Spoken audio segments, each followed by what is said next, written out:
अधिगम को प्रभावित करने वाले कारक। आज की इस क्लास में हम लोग उन कारकों का अध्ययन करेंगे जो लर्निंग को अफेक्ट करते हैं, लर्निंग को प्रभावित करते हैं। तो टॉपिक है हमारा अधिगम को प्रभावित करने वाले कारक, फैक्टर्स अफेक्टिंग लर्निंग। अब उन कारकों में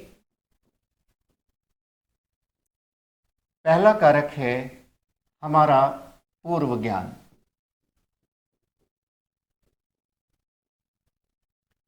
यानी प्रीवियस लर्निंग। अगर कोई कौशल के बारे में, विचार के बारे में, ज्ञान के बारे में हम अधिगम करना चाहते हैं तो उसमें पहले का जो हमारा ज्ञान है वो बहुत कारगर होता है। अगर हमारा पूर्व का ज्ञान, प्रीवियस नॉलेज अच्छा होगा तो अधिगम अच्छा होगा। तो पहला फैक्टर है हमारा पूर्व ज्ञान।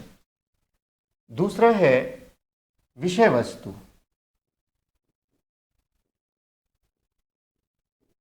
विषय वस्तु, विषय वस्तु यानी सब्जेक्ट मैटर। अगर जिस विषय का अधिगम हम कर रहे हैं उसमें हमारी रुचि है, वो हमारे मन के अनुकूल है, तो अधिगम शीघ्र होगा, अच्छा लगेगा, मन लगेगा, अच्छे से अधिगम होगा। जैसे आप देखिए कि कभी कभी बालक जब क्लास में अध्ययन करते हैं तो कुछ विषयों से भागते हैं। इसका मतलब ये होता है कि विषय वस्तु उन्हें प्यारी नहीं है, अच्छा नहीं लग रहा है। तो वहाँ शिक्षकों का रोल बहुत महत्वपूर्ण हो जाता है कि बच्चों के अंदर वह रुचि पैदा करें। तो जो अधिगम में दूसरा जो फैक्टर है अधिगम को प्रभावित करने वाला है वो है विषय वस्तु, सब्जेक्ट मैटर। इसमें तीसरा जो है वो है शारीरिक स्वास्थ्य। शारीरिक स्वास्थ्य एवं परिपक्वता, मैच्योरिटी।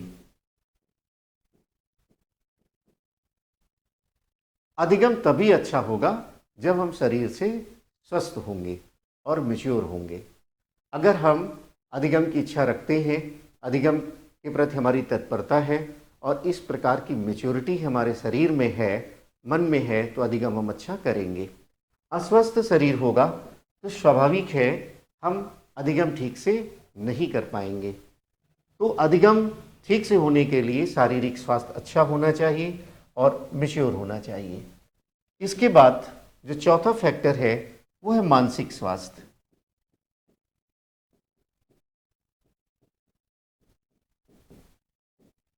यानी अधिगम के लिए हमें जो हमारा मेंटल सेटअप है वो ठीक ठीक होना चाहिए, जो हमारा मेंटल हेल्थ है वो ठीक ठीक होना चाहिए।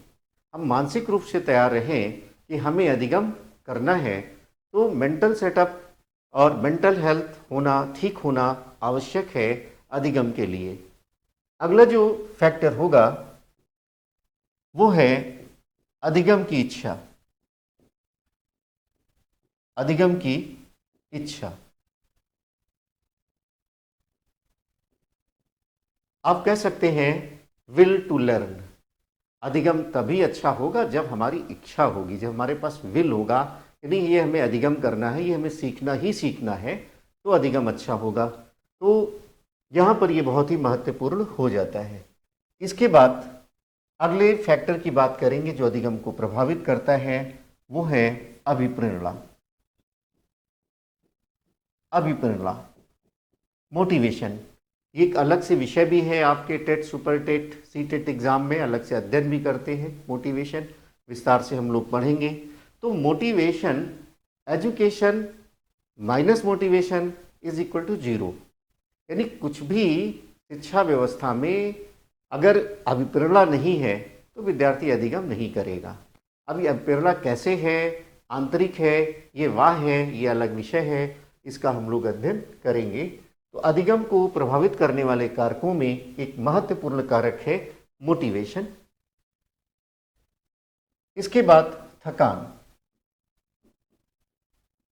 कभी कभी मानसिक स्वास्थ्य अच्छा है, अधिगम की इच्छा भी है, शारीरिक स्वास्थ्य अच्छा है, विषय वस्तु भी प्रिय है, लेकिन हम बहुत थके हुए हैं, हम तन और मन से बहुत थके हैं, तो स्वाभाविक है हम अधिगम अच्छा नहीं करेंगे। तो थकान भी एक फैक्टर होता है जो अधिगम को प्रभावित करता है।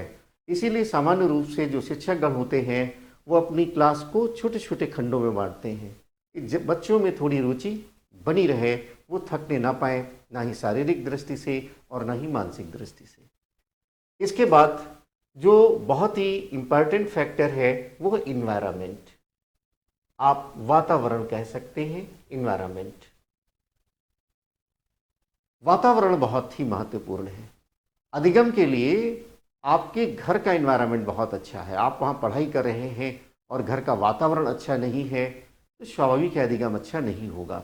अधिगम के लिए आपके घर का वातावरण अच्छा हो, आपके दोस्तों का इन्वायरमेंट अच्छा हो, जिस फ्रेंड सर्कल में आप रहते हैं, जिस क्लास में आप अध्ययन करते हैं वहाँ का इन्वायरमेंट अच्छा हो, स्कूल का इन्वायरमेंट अच्छा हो, तो आपके अधिगम को वो अफेक्ट करेगा, अधिगम को प्रभावित करेगा। तो अधिगम को प्रभावित करने वाले कारकों में वातावरण एक महत्वपूर्ण कारक हो जाता है। इसके बाद लास्ट में हम लोग बात करेंगे अधिगम की विधि। अधिगम की विधियां यानी लर्निंग मेथड्स क्या हैं। जैसे आपने देखा थॉर्नडाइक ने अधिगम के नियम बताए हैं और ये नियम सार्वभौमिक होते हैं।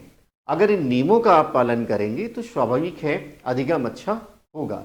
इसके साथ साथ जो शिक्षक लर्न कराता है वह किसी विधि का इस्तेमाल कर रहा होगा।